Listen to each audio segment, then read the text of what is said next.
ini ada undang-undang yang harus dipatuhin oleh semua orang. Kalau undang-undang nggak dipatuhin, siapa lagi yang patuhin kan? Jadi di sini jelas dikatakan nih, Undang-Undang 8 tahun 81, pasal 82, ayat 1 huruf C. Pemeriksaan tersebut dilakukan secara cepat dan selambat-lambatnya 7 hari hakim harus sudah menjatuhkan putusannya. Kita gugat main Senin, Selasa, Rabu, Kamis, Jumat, Sabtu, Minggu, Senin, Selasa, berarti 9 hari atau 8 hari. Jadi melampaui. Jadi kalau secara hukum kalau masih boleh PK, ini putusan hari ini nggak ada, ya, nggak ada. Kenapa diambil putusannya setelah lewat waktu?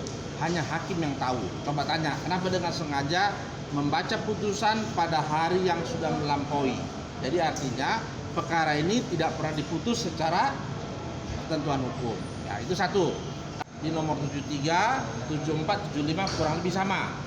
Padahal mengenai SPDP itu sudah menjadi ketentuan undang-undang. Ada putusan Mahkamah Konstitusi bahwa SPDP itu harus diterima oleh jaksa 7 hari. Ternyata dalam persidangan itu tidak ada 73 jaksa menyatakan kami sudah terima. Oleh penyidik juga tidak ada menyatakan ini surat bukti sudah dikirim. Jadi buktinya kan mesti ada tanda terima. Ketiga, dikatakan juga di sana pada waktu pertimbangan sudah diberikan pemberitahuan penangkapan penahanan kepada keluarga. Judulnya aja keluarga nggak nyampai. Jadi hakim mematahkan mata hatinya. Jadi harus dilihat bukti kan, persidangan itu kan gampang sebenarnya. Lihat ngomongnya, lihat buktinya. Ngomongnya katanya sudah buat, buktinya tidak pernah mengirimkan dan tidak pernah menerima. Artinya hakim harus di sana. Ternyata hakim hanya melihat judul surat kepada keluarga. Cukup. Begitu gampangnya memanipulasi keadaan. Begitu juga keempat. Jelas bahwa produk pers itu kewenangannya ada di Dewan Pers. Hakim tutup mata untuk itu. Bahwa dia bilang kami kalau pra-peradilan hanya melihat formilnya aja, ada apa tidak itu alat bukti. Mau alat buktinya itu ayam goreng, bebek goreng, daging goreng, masa bodoh dia. Yang penting ada. Padahal jelas ini bukan kewenangan kepolisian. Itu termasuk kewajiban dia ngelihat alat bukti, bukan hanya judulnya aja. Jadi kalau hakim, kalau orang belaka bodoh itu cara. Ya ada orang bodoh belaka pintar. Kalau bahwa itu udah ketentuan umum. Keempat berikutnya lagi. Sudah jelas keluarga tidak pernah menerima penahanan, penyitaan dan segala macam. Sudah jelas tidak ada tanda terima, tidak ada tanda menyerahkan. Itu harusnya hakim ke sana kalau hakim mau. Ternyata hakim tidak mau. Kenapa?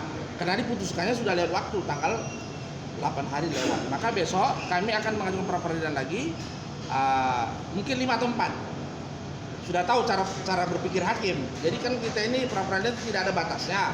Jadi sia-sia juga lah termohon katakan ini sudah diajukan nggak boleh, nggak ada hukumnya, percuma kan?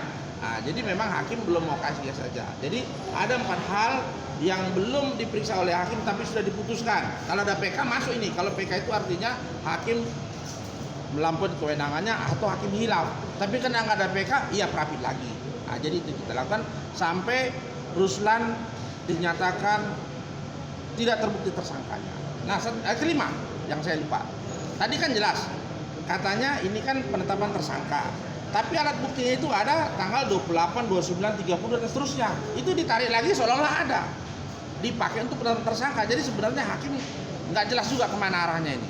Kalau penetapan tersangka setelah tanggal 26 tidak boleh digunakan.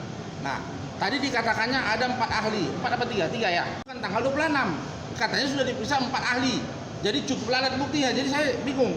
Harusnya dibuat dong tanggalnya biar hakimnya tahu. Kalau ada tanggalnya hakim nggak mau baca apa tidak baca apa tidak lihat saya juga nggak tahu. Nah, jadi banyak sekali kekeliruan dilakukan hakim. Kadang nggak ada upaya ya sudah kita praktik lah. Siapa yang